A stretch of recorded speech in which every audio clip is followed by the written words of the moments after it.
Welcome to the Pain-Free Athlete Podcast. I'm your host, Dana Jones. I am a certified personal trainer, and I'm here to help you achieve your fitness goals without pain. In each episode, I'll share tips and strategies that will help you stay safe and pain-free while you're working out. I'll also interview experts in the field of fitness and pain management. So if you're ready to learn how to stay active and pain-free, then subscribe to the Pain-Free Athlete Podcast today. Hi, everyone, and welcome to the Pain-Free Athlete Podcast. I'm your host, Dana Jones, and today I am joined by a special guest, Denise Smith. Denise has been a physical therapist for over 20 years and has spent her years obtaining certifications that allow her to treat each patient as an individual with the focus on hands-on manual therapy techniques, functional movement patterns, advanced advanced treatment of athletes of all levels. She specializes in treating runners with a focus on running technique, teaching with the use of video analysis and individual drills to teach proper movement to help runners run faster, longer, and without pain. Denise believes that our bodies were made to move, and sitting is a disease that will cause long-term damage to our bodies. Welcome to the show, Denise. Thanks, Dana. Thanks for having me on. Not a problem. I love the little functional movement because, it's important. And we'll It's get into that. important. Yep. So, what do you do? What do you own? What do you got going on? So for work, I am a physical therapist. That is my best description in a nutshell, but it encompasses a technique side for runners and other athletes, looking at how they move through video analysis to help them understand more efficiency. And when you're more efficient, you can eliminate pain or reduce your risk of an injury, but also become stronger, faster. But I also can work with people that are post-operative, people that want to prevent an injury. So the physical therapy lens allows me a different view of looking at movement patterns to prevent injury and just improve performance. So, when do people go to physical therapy? Well, the majority of people go to physical therapy when something is wrong. So when Mhm. they have pain or they feel stuck, that's a word we hear a lot, or if they sense something isn't right and they want to get it before it turns into something worse. That's when most people find us. I would love it if we were a primary source. I believe physical therapists are the true musculoskeletal experts out there. So I would wish if I could change the world, I would wish for like the high school athlete that has to have the annual physical assessment before they can be approved to play school sports. I wish we were the ones that were doing that assessment. I wish that people would do an annual screen with physical therapists to look at maybe their fall risk or any movement issues that are creeping up because they sit too long at work. So I wish we were a primary care source from a movement and musculoskeletal assessment. But for right now, we're very happy in our space of working on injuries. But someday I hope that we can push the boundaries of how people look at us as a resource. I think that would be great, especially as a former coach of high school athletes. The idea that they actually go to a body professional for analysis prior to a sport would be super cool. I mean, no disrespect to medical doctors, but Not at all. I kind of feel like there's a gloss over, like, all right, I'll sign your paperwork kind of deal. I don't know. Movement is important in my world, for sure, because I'm watching athletes move. And I know that as my clientele is kind of changing, I'm starting to see some issues with falling. A lot of people are falling, Yep. especially the runners, and they trip on something or whatever. Do you have any specific techniques that you use to kind of help runners avoid those types of things? Like, is there something in particular that they do that you notice as people either get older or get lazy or whatever, with technique? I don't want to put it on an age thing or an activity level thing, but I think that runners, the main running position or the running pose is one foot up and one foot down. So you're standing on one leg and the other leg is up in the air. That is our main position. And we're always on one leg as runners. We're never with both feet down. So I think that testing balance just by can you stand on one leg for runners? And most of the times, what I hear from my runners is, oh my God, my balance is terrible. And I think, okay, well, why aren't we working on that? You're always on one leg as a runner. Why is that not one of the first things we work on?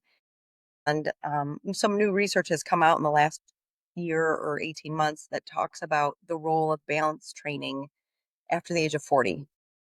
And when people start talking about what happens after age 40, well, if you have children, by age 40, sometimes those children are getting older, and so you're not on and off the ground with them. You're not outside playing tag with them. You're tending to do more sedentary things. You might sit for your job. You might sit and watch TV with your kids or hang out with them and play games, but it's not that agility movement. And so we lose that neurological input of quick responses, reflex training. And so when runners do trip and fall as they age, we see their reaction time to catch themselves reduce, but sometimes it's because they also haven't practiced falling. And so we look at it is a thing to practice Yeah, falling, the whole I don't know if I'd volunteer for that one. but we do it in a safe way. So in our clinic, we have mats that we put out, and we'll start by having people be in tall kneeling. So they're kneeling on the ground and we have them fall forward and learning how to catch themselves either, with their forearms or their hands. Most people, when they fall, will land on an outstretched arm, and that will lead to some kind of fracture. So we Yes. teach people how to land using their forearms. Yes, you might get scraped up, but the chances of fracturing it like this position versus this are two different things. So we have them work on that. And then we also have a harness that's suspended from the ceiling, and we'll push them, or we have a rolling cart that we shake. And so they have to learn how to step and catch themselves.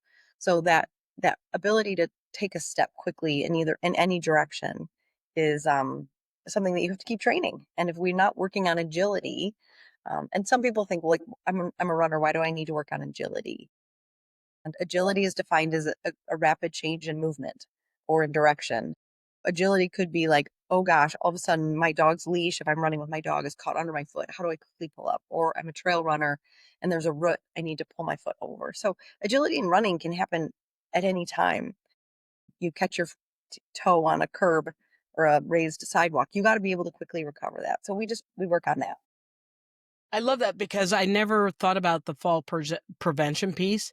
And I know I train my clients with the kind of the Peter Gosku method, which is the whole, build yourself from the bottom up. So a lot of lack of balance stuff comes from muscle, what he considers muscle weakness in the ankles and in the feet. And so we do a lot of pointing and flexing and a lot of balance stuff just to ground those feet and to get the strength. And then we work our way up Yeah, with our that's knees and hips amazing.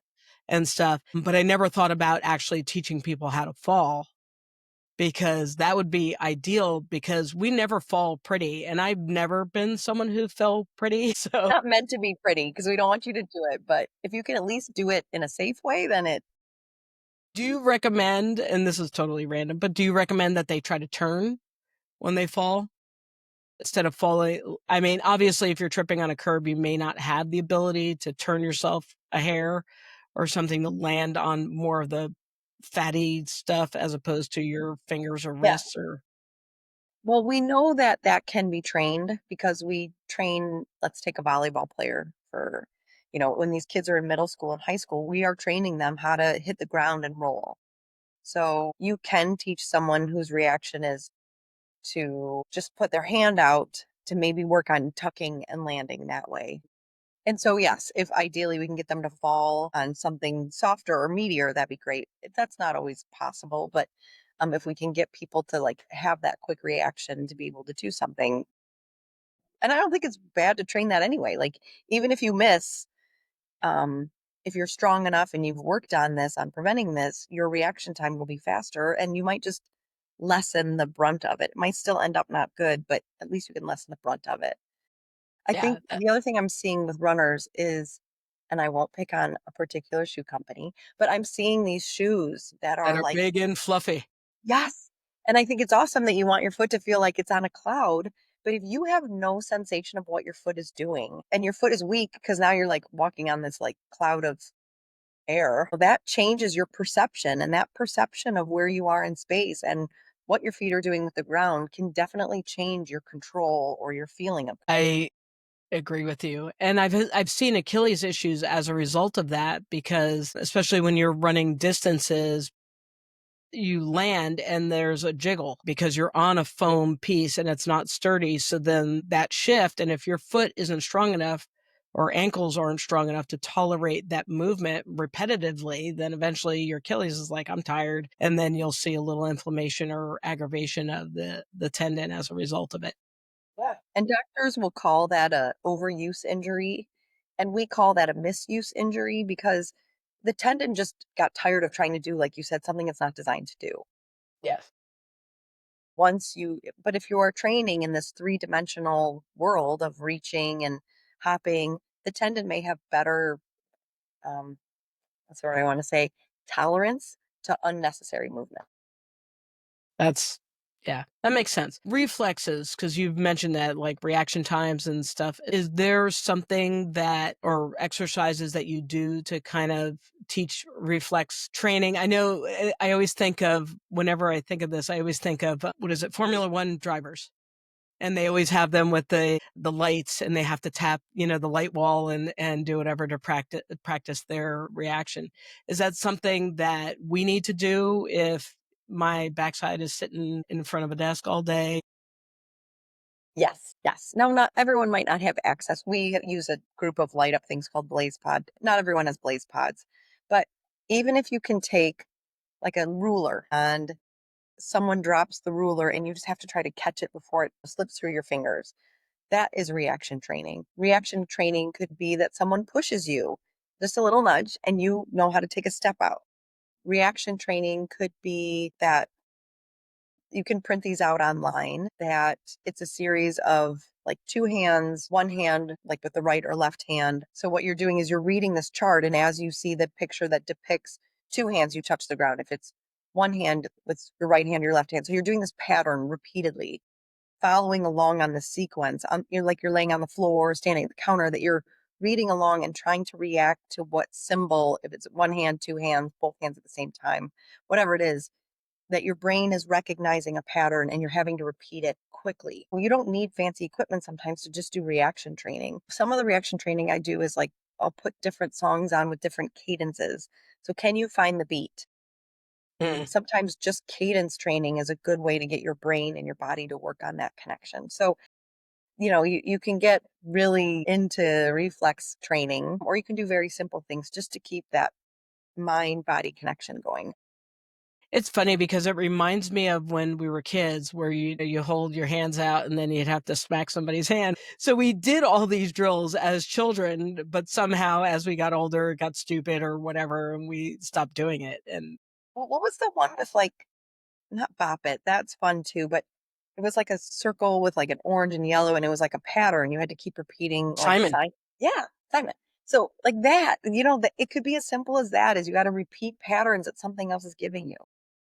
yeah. It was funny because I was watching, I can't remember what F1 driver it was, but they were with a football player and they were doing like tennis ball drops Yeah, and being able to catch it and react, and it was kind of neat to see how good the reflexes were for the world class athletes. So it makes yes. sense that they would Yeah. have good. So how does this work? I mean, obviously there's that, I can't even think of what it is with the brain connection, kind of cross crawl exercise that really keeps our brain sharp. But how does this also work to help injury prevention? So the neuromuscular system, it works on your ability. Well, one is that agility or change of direction, but it also helps with the processing time, that you are predicting things that may occur. Your brain may, if you're paying attention to it and you've worked on your fall stuff, you may stub your toe. And initially, if you've been working on that, you can take another quick step to catch yourself. Or if your foot rolls on a rock and you've been working on that type of movement on the trails, you can quickly pull your foot up off the ground. So it can prevent some traumatic injuries. But I believe on even some of the misuse injuries that we see, just working in multi-plane with quick reactions, I think sends different signals to our neuroreceptors that tell us where we are in space, and that it builds a different type of endurance. Runners tend to just want to run. And they think like, I'm strong because I'm running. Well, no, strength comes from loading the system. And so with weights, loading with weights, working in different areas, working on mobility, working on stretching, all of that is input to our neurological system. Like yoga, I just think yoga is this really amazing. Everyone thinks yoga is like where you sit and hold these stretches, but if you do strength yoga, where you're focusing on holding positions for a long time on one leg, you're training your neurological system, you're training your musculoskeletal system, you're training all these different systems that you use when you're running. It doesn't look the same. Our heart rate isn't as high. And so people tend to not give it as much credit as it deserves. But yoga can be great for recovery and training, depending on what type of yoga you're doing. That's something I do use because I think there was a time where I thought, "Oh, this really isn't a workout," and then now that I've gotten into it, I realize that it does help with a lot of stuff. I know I feel better, I breathe better just because of the posture alignment that is needed for yoga, and that those little teeny tiny, like, intercostal muscles are getting stretched and challenged Yeah, where they don't get when you're sitting on your butt. And right.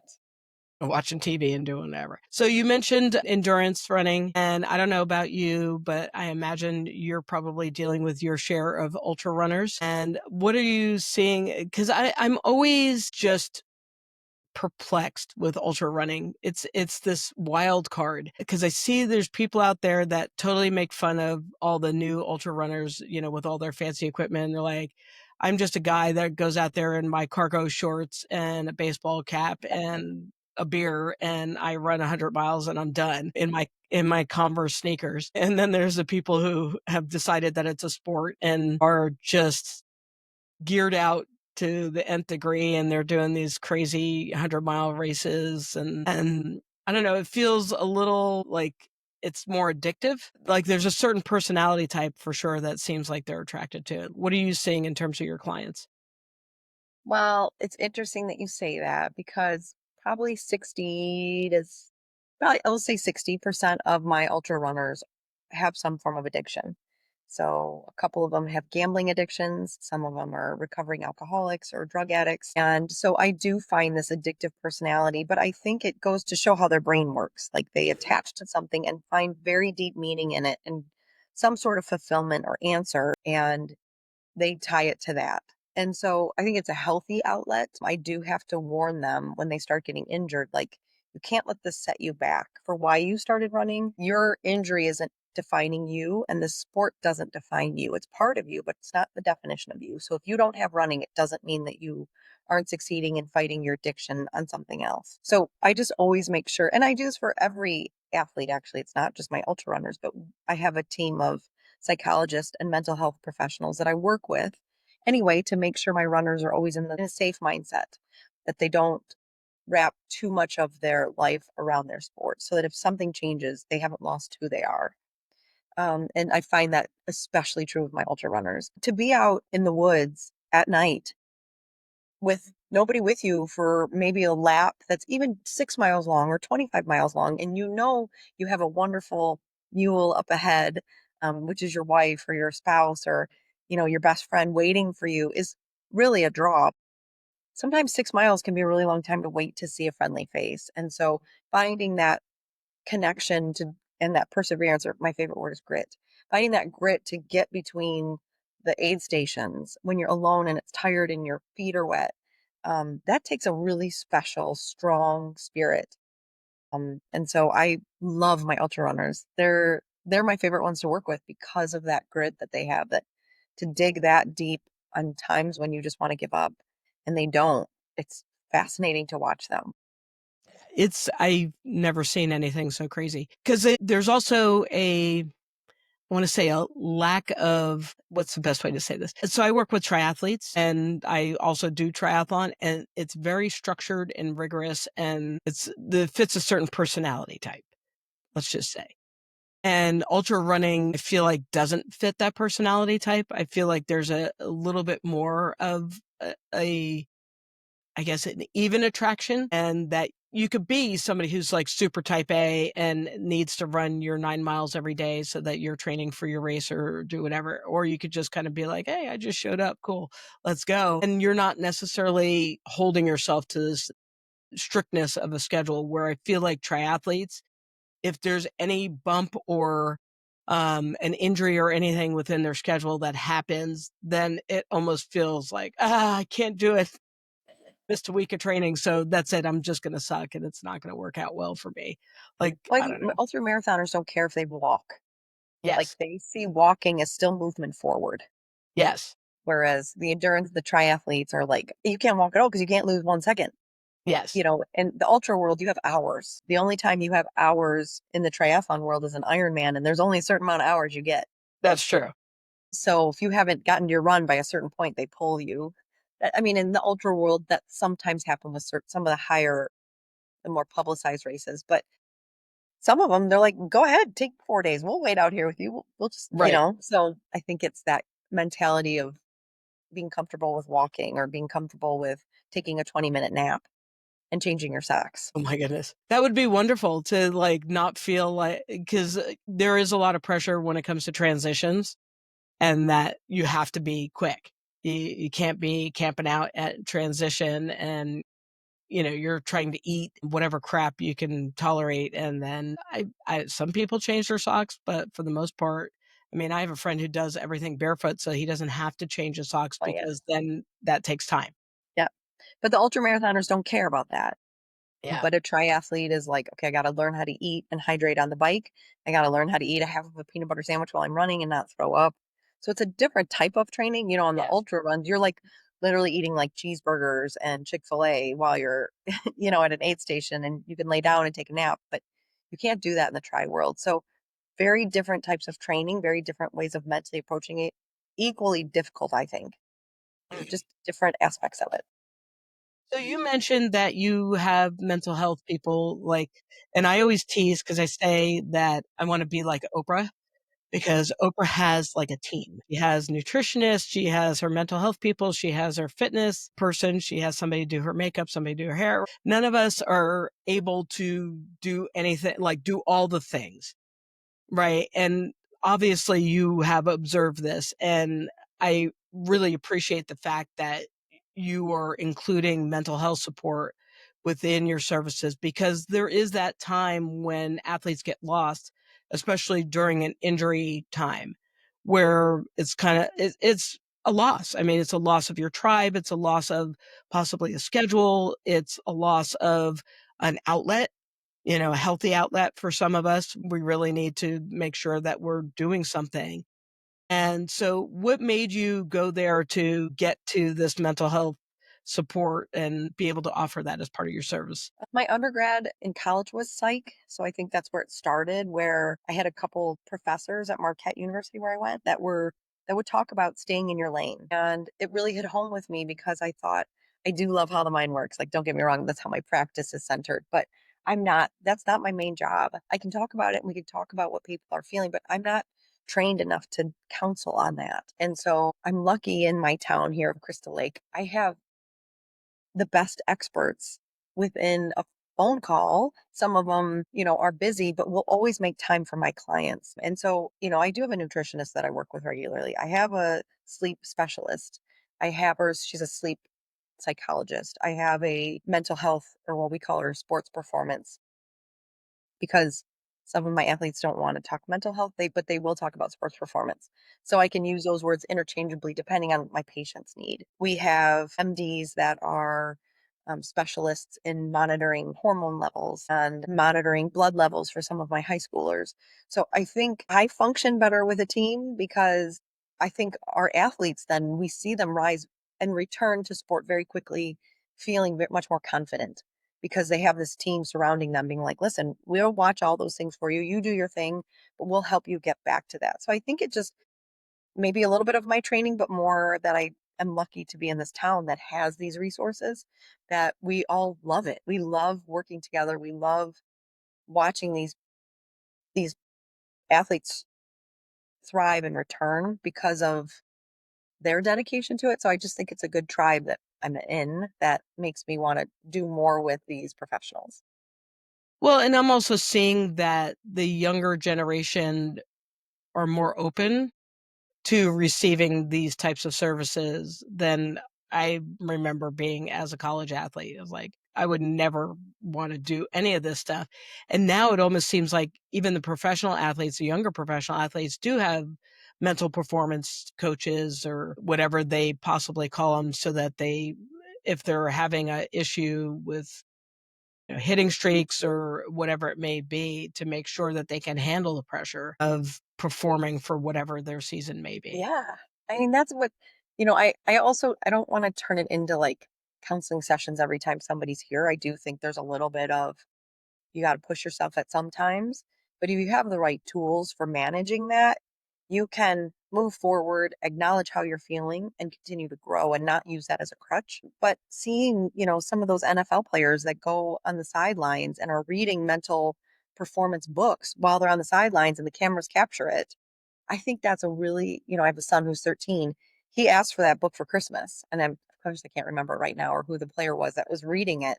He wanted the book that the NFL player was reading about mental performance. My daughter, when she's a wakeboarder, and I can see her when she gets up to do her routine, like kind of closing her eyes and going through it. That was never, I think our generation didn't do that. Certainly our parents' generation would never talk about their feelings. My grandparents who went through the Great Depression would never talk about that. But I do feel like people are just acknowledging that it's part of our health and healthcare system. And we are seeing a shift in reimbursement. Yes, they're moving away from reimbursing physical therapy, but a lot of that money is going to mental health now. So I think it's a good, I mean, I don't like that they're not reimbursing PT like they used to, but I do appreciate that they're supporting mental health and it's making it very accessible. And that's important, and it's funny because neurologically, we know that if you're sitting on your sideline, and I think I wanna say that I've seen this the most with skiers, is that I remember the first time, whether it was watching an Olympics or something like that, where somebody had their headphones in and you could see them, their eyes were closed, and they were running through their run. And we know, again, that with neuroscience and that just because you're doing that in your brain doesn't mean your body doesn't feel it and know the things that it needs to do to perform. So it's not too far of a stretch to see a baseball player do it working on their swing. Before it was just like, I'm just standing in the on deck circle and this is what I'm gonna do. And now, like they're thinking about, like, you could see them thinking like, "I just need to feel this, right? It needs to feel right," and they're replaying it and working it out. And I think that, especially in my world dealing with chronic pain, that mental health support is important because of the fact that that's pretty much why we're in chronic pain, is because that whole, like, excuse my French, but "fuck it, move on" kinda attitude that your grandparents had, like, "Oh, just rub some dirt on it, you'll be fine," doesn't fly anymore. And that the stuffing of the feelings and not acknowledging, anger, hurt, disappointment, all the things doesn't work. And that it shows up, and especially if I'm a young athlete and I don't wanna get burned out.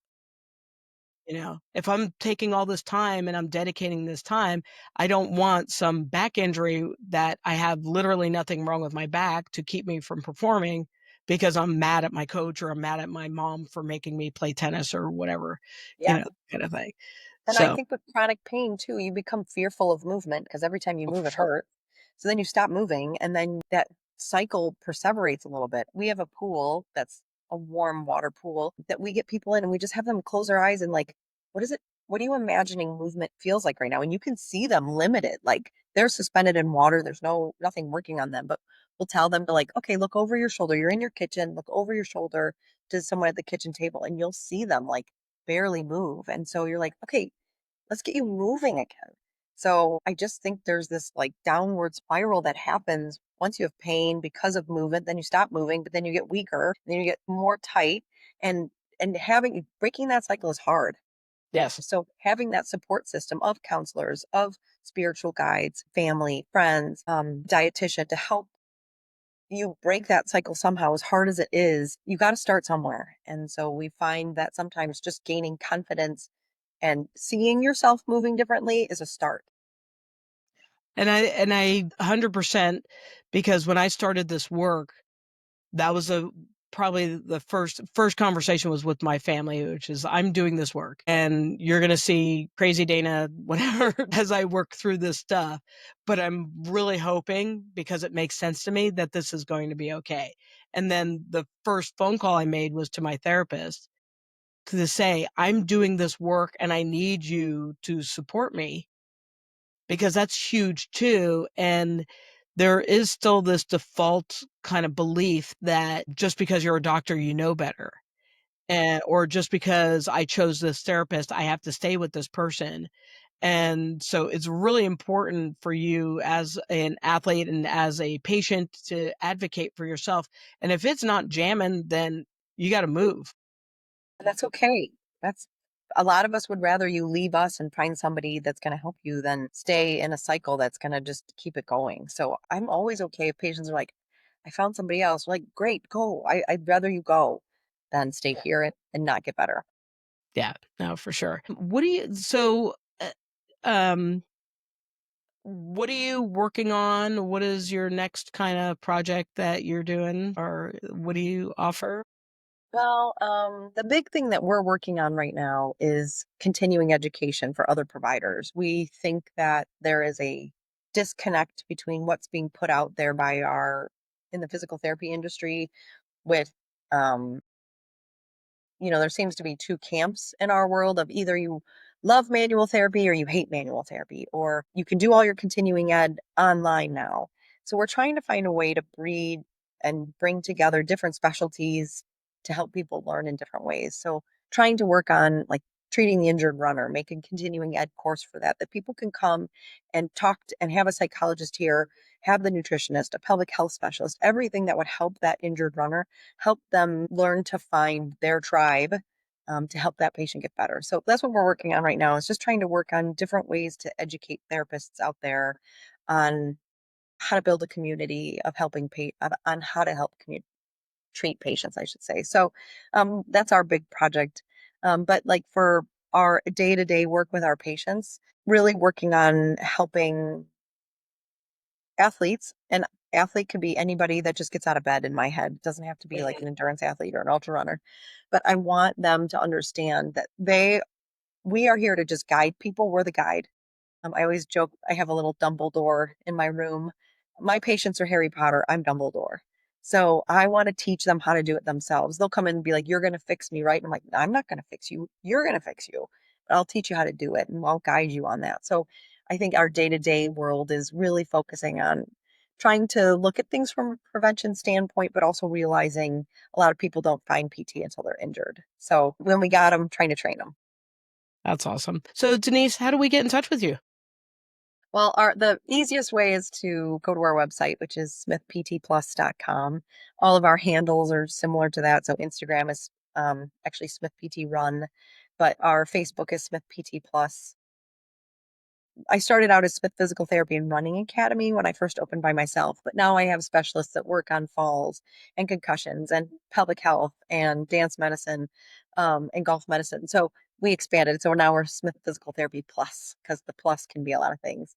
So anything like that, and Smith PT Plus is the easiest way to find us. And if any of your viewers out there want to meet with any of our specialists, to look at life from a prevention standpoint. So whether it's chronic pain or a fall prevention screening or a running assessment, we can do all of that online. And I would give any of your viewers a free assessment, just because I'm happy that they're listening to podcasts that are lead the way you do. So if anybody ever wants a free assessment from a either injury prevention or a what do I do next standpoint, we'd be happy to do that.